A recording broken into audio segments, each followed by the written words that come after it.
ചീക്കുവും മിക്കുവും രാവിലെ തന്നെ ഓട്ടമത്സരം തുടങ്ങിയിട്ടുണ്ട്. ഇന്ന് ആരുടെ പാല് കുടിക്കണമെന്നുള്ള വിചാരത്തിലാണ് അവർ ഓടി നടക്കുന്നത്. സ്വന്തം അമ്മമാർ പാല് കൊടുക്കത്തില്ലെങ്കിൽ എന്താണ്, ഇവിടെയുള്ള എല്ലാ ആടുകളുടെയും പാല് പിടിച്ചു കൊടുക്കുക. അതിന് പുറമെ നമ്മൾ പശുവും പാലും കൊടുക്കുന്നുണ്ട്. പിന്നെന്താ, രാജകീയ ജീവിതം. കുപ്പിപ്പാൽ കൊടുക്കുമ്പോൾ ഇവിടെ യുദ്ധമാണ്. രണ്ടുപേരുടെ ഭയങ്കര അടിയാണ്. ആരാണ് ഏറ്റവും കൂടുതൽ കുടിക്കുന്നതെന്നുള്ള മത്സരമാണ് ഇവിടെ നടക്കുന്നത്. നമ്മളിവിടെ രണ്ടുപേർക്കും ഒരുപോലെ കൊടുക്കത്തുള്ളൂ. വായുവിലൊക്കെ നിന്നാണ് കുടിക്കുന്നത്. എന്തൊക്കെ അഭ്യാസ മുറകളാണ് ഇവിടെ കാണിച്ചുകൊണ്ടിരിക്കുന്നത് രണ്ടെണ്ണം കൂടെ.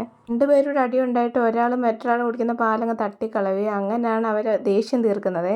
കുപ്പിപ്പാൽ രാവിലെ കൊടുക്കുന്ന ടൈം അവർക്കറിയാമേ. ആ ടൈമിൽ കൊടുത്തില്ലെങ്കിൽ അവർ അലാറം പോലെ ബഹളം വെച്ചുകൊണ്ടിരിക്കും. അത് കിട്ടുന്നത് വരെ ബഹളമായിരിക്കും. ചീക്കുവും മീക്കുവിന് വേറെ 2 കൂട്ടുകാരും കൂടെ ഉണ്ട് കേട്ടോ, മോനായി മിന്നു. പാല് കുടിച്ച് വയറ് നിറഞ്ഞാൽ അവരുടെ അടുത്ത ലക്ഷ്യം എങ്ങനെയെങ്കിലും ഓടിക്കളിച്ച് ഈ പാലെല്ലാം ദഹിപ്പിച്ചിട്ട് വീണ്ടും കരയണമെന്നതാണേ.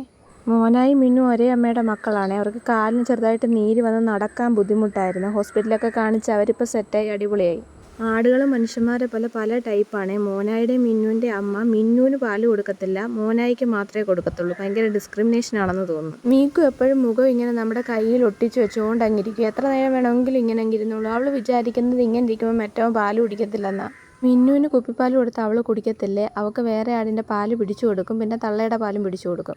ഇതാന്നേ പഞ്ചുശ്രീ. പഞ്ചുശ്രീയുടെ പാലെല്ലാം അകത്താക്കുന്നത് മിന്നുവാന്നേ. മിന്നു പശുവും പാല് കുടിക്കത്തില്ലേ, അവൾക്കാണെങ്കിൽ പ്യുവർ ആട്ടുംപാല് തന്നെ വേണം. പഞ്ചുശ്രീയുടെ പാൽ എന്നും മിന്നുവിന് പിടിച്ചു കൊടുക്കുന്നുണ്ട്. അവൾക്ക് എന്നോട് ചെറിയ ദേഷ്യം ഇല്ലാതില്ല. അപ്പം ശരി, പിന്നെ കാണാം.